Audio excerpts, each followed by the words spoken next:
আসসালামু আলাইকুম। আশা করি সবাই ভালো আছেন। আজকের ভিডিওটি আমি তৈরি করেছি ডেলের 6 জেনারেশন থেকে শুরু করে যে পিসিগুলো আছে বর্তমানে 10 জেন বা 11 জেন পর্যন্ত, এগুলোতে ফ্রন্ট অডিও হিসেবে কম্বো পোর্ট ইউজ করা হয়েছে। এবং এই পিসিগুলোতে অনেকেই কমপ্লেন করতেছেন যে মাইক্রোফোন কাজ করতেছে না, মানে কোনো কিছু রেকর্ড করতে পারতেছেন না, বা অনেকে জুম করার সময় তাদের ভয়েস শোনা যাচ্ছে না। আজকের ভিডিওটি আমি এটা নিয়ে তৈরি করেছি, আশা করি সবার কাজে লাগবে। ফ্রন্ট অডিওতে যে কম্বো পোর্টটা আপনারা দেখতে পাবেন সেটা হচ্ছে টিআরআরএস পোর্ট। এখানে আমরা মোবাইলে যে হেডফোনগুলো সাধারণত ইউজ করি সেগুলো কাজে লাগবে, এবং পিছনে যে 3টি পোর্ট থাকে সেই ক্ষেত্রে আমরা হচ্ছে নর্মাল যে হেডফোনগুলো আছে আমাদের সেগুলো আমরা ইউজ করতে পারবো। এক্ষেত্রে অবশ্যই খেয়াল রাখবেন, সামনে কিন্তু অবশ্যই প্লাগ ইন করার সময় টিআরআরএস পোর্টের হেডফোন হওয়া লাগবে। মানে মোবাইলে যে হেডফোনগুলো আমরা ইউজ করি সেইগুলো আমরা ইউজ করতে পারবো।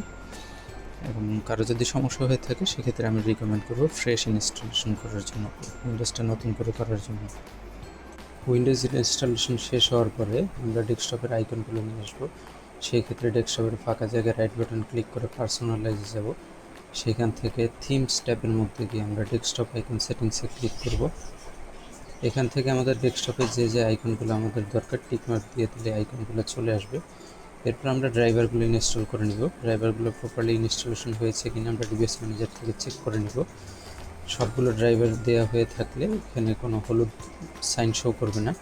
বিশেষ করে আমরা গ্রাফিক্সের ক্ষেত্রে ইন্টেল এইচডি গ্রাফিক্স এবং সাউন্ডের ক্ষেত্রে রিয়েল। ড্রাইভার ইনস্টলেশন শেষ হওয়ার পরে আমরা ওয়েবম্যাক্স অডিও প্রোটা ইনস্টল করে নিব। এটা হচ্ছে ডেলের অডিও অ্যাপ্লিকেশন সফটওয়্যার, এবং এই সফটওয়্যারটি দেওয়ার জন্য অবশ্যই আমাদের নেট কানেক্টিভিটি অন থাকা লাগবে। এই পর্যায়ে আমি ল্যান্ডলাইনটা অন করে নিব।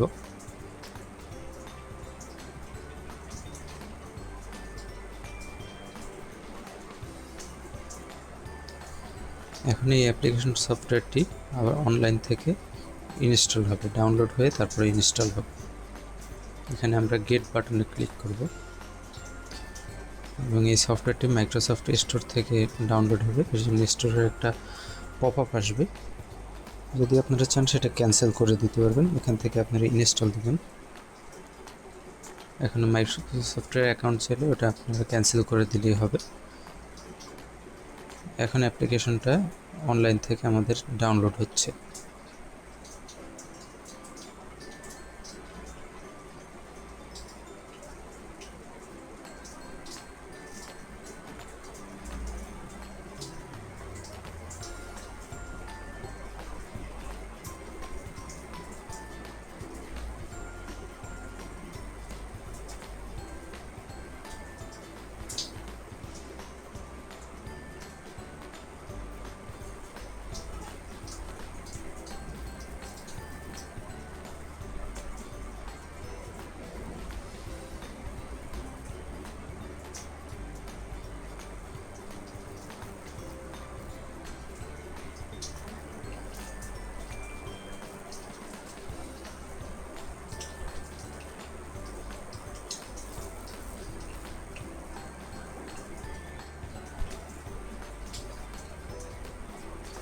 এখন আমাদের ডাউনলোড শেষ হয়ে গিয়ে ইনস্টল হচ্ছে।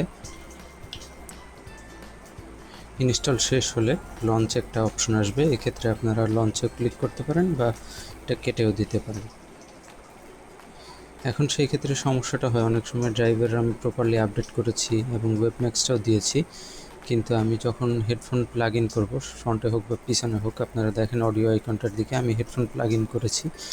হেডফোনে আমার সাউন্ড শো করতেছে, সাউন্ডের অপশনটা আসছে, কিন্তু আমার রেকর্ডিংয়ের জন্য একটা পপ আপ দরকার, কিন্তু ওয়েবম্যাক্সটা দেওয়ার পর আমার পপ আপটা আসতেছে না।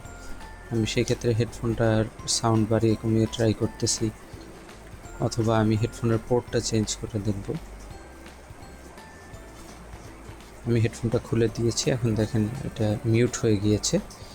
এখন আমি আবার নতুন করে হেডফোনটা প্লাগ ইন করতেছি। দেখেন আমি প্লাগ ইন করার পরে সাউন্ডের অপশনটা এসেছে, কিন্তু আমার কোনো পপ আপ শো করতেছে না। পপ আপ যতক্ষণ শো না করবে ততক্ষণ কোনো আমার রেকর্ডিং হবে না। এবং এক্ষেত্রে আমি যদি ওয়েবম্যাক্স অডিওটা ওপেন করি, সেক্ষেত্রে আমার রেকর্ডিংয়ের বা আমি কোনো পোর্ট ইনসার্ট করেছি কিনা, অডিও পোর্ট, সেই ধরনের কোনো নোটিফিকেশন কিন্তু এখানে শো করতেছে না। এখানে সবগুলো ব্ল্যাঙ্ক হয়ে আছে। আমি নতুন করে আবার অন করার পরে আমার কোনো অপশন আসতেছে না, সেই ক্ষেত্রে আমার ভয়েস রেকর্ডিং হবে না। এই ধরনের সমস্যার সমাধানের জন্য আমরা উইন্ডোজটা আপডেট দিয়ে নিব। সেটিংস থেকে আমরা আপডেট অ্যান্ড সিকিউরিটিতে যাব, সেখান থেকে আমরা উইন্ডোজের আপডেটটা চেক করে নিব। যদি আমাদের কোনো ড্রাইভার লেটেস্ট না থাকে বা কোনো ড্রাইভার সিঙ্ক হয়ে না থাকে, সেক্ষেত্রে উইন্ডোজ এটা অটোমেটিক আপডেট করে নেবে। আমরা সেই ক্ষেত্রে উইন্ডোজটা আপডেট দেওয়ার জন্য ওয়েট করব। লাইসেন্স ওএসের ক্ষেত্রে কোনো ইস্যু হবে না। এগুলো ডাউনলোড হয়ে গেলে অটোমেটিক্যালি ইনস্টল হতে থাকবে এবং উপরে আমরা পার্সেন্টেজ শো করতে পারি। ডাউনলোড শেষ হওয়ার পরে প্রত্যেকটা ড্রাইভার ইনস্টল হবে। এখন সেকেন্ড ড্রাইভারটা ইনস্টল হচ্ছে, বাকিগুলো আমাদের ডাউনলোড হয়ে ইনস্টল হয়ে গিয়েছে এবং কিছু ড্রাইভার আছে সিঙ্ক হওয়ার জন্য আমাদের রিস্টার্ট প্রয়োজন হবে। সেক্ষেত্রে সবগুলো ড্রাইভার ইনস্টল শেষ হলে তারপরে আমরা রিস্টার্ট নাও বাটনে ক্লিক করলে আমাদের পিসিটা অটোমেটিক্যালি রিস্টার্ট নেবে এবং ড্রাইভারগুলো আপডেট কমপ্লিট হয়ে যাবে। সবগুলো ড্রাইভার আমাদের ইনস্টলেশন শেষ হয়ে গিয়েছে। এখন এই ক্ষেত্রে আমরা রিস্টার্ট নাও বাটনেও ক্লিক করতে পারি বা স্টার্ট থেকে আপডেট অ্যান্ড রিস্টার্ট বাটনে ক্লিক করলে আমাদের সবগুলো ড্রাইভার আপডেট হয়ে পিসিটা রিস্টার্ট হয়ে যাবে। ড্রাইভারগুলো প্রপারলি ইনস্টল হওয়ার পরে এখন আমরা ফ্রন্টে হেডফোন প্লাগ ইন করব। দেখেন এখন একটা পপ আপ এসেছে, এইখান থেকে আমরা হেডসেটটা সিলেক্ট করব। হেডসেটটা সিলেক্ট করে ওকে দিব। এখন আমরা সাউন্ডের কিছু সেটিং চেঞ্জ করে নেব। স্টার্টে গিয়ে আমরা সাউন্ড লিখলে চেঞ্জ সিস্টেম সাউন্ড থেকে আমরা রেকর্ডিং অপশনটায় যাব। রেকর্ডিং অপশন থেকে আমাদের মাইক্রোফোন থেকে আমরা লেভেলটা এটা 100% করে দেব। যদি কেউ কম সাউন্ড পায় সেই ক্ষেত্রে আমরা ডিবিআইটা একটু বাড়িয়ে দেব। আমরা উইন্ডোজের ভয়েস রেকর্ডার থেকে মাইক্রোফোনটা চেক করে নিব। সেক্ষেত্রে আমরা ভয়েস রেকর্ডারটা অন করলে একটা পারমিশন চাইবে, সেটা আমরা ইউজ করে দিব। এখান থেকে আমরা ভয়েস রেকর্ডিংটা চেক করব। কিছু রেকর্ড করে দেখবো এবং যখন আমাদের মাইক্রোফোন কাজ করে সেই ক্ষেত্রে এখানে আমরা রেসপন্স দেখতে পারবো, ফ্লিকারিং দেখতে পারবো। আমরা প্লে করব। Hello hello microphone testing 1 2 3 4 hello. এখন আমরা পিছনের অডিও পোর্ট চেক করব। সেক্ষেত্রে আমরা অবশ্যই খেয়াল রাখবো যে হেডফোনের লাইন আউটে যখন আমরা হেডফোন প্লাগ ইন করবো সেক্ষেত্রে আমরা হেডফোন সিলেক্ট করব। এখানে খেয়াল রাখবেন পিছনের পোর্টে অবশ্যই হেডফোন এবং সামনের পোর্টে হেডসেট সিলেক্ট করতে হবে। এখন আমরা যখন লাইন ইনে প্লাগ ইন করবো তখন আর একটা পপ আপ আসবে। এক্ষেত্রে আমরা এমআইসি ইন বা মাইক ইনে ক্লিক করে ওকে দেব। এখন আমরা ব্যাকগ্রাউন্ড পোস্টটাও চেক করে নেব ভয়েস রেকর্ডারের মাধ্যমে। ভয়েস রেকর্ডার অন করে আমি আগের ফাইলটা রিমুভ করে নিব। ফ্রন্টের যে অডিও ফাইলটা ছিল রেকর্ডিং সেটা রিমুভ করে আমি নতুন রেকর্ড করতেছি।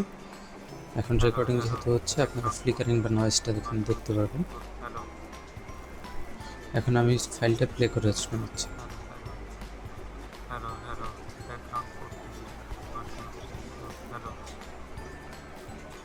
আশা করি আজকের এই ভিডিওটি আপনাদের ভালো লেগেছে এবং আপনাদের কাজে আসবে। সবাই ভালো থাকবেন, সুস্থ থাকবেন। ধন্যবাদ সবাইকে।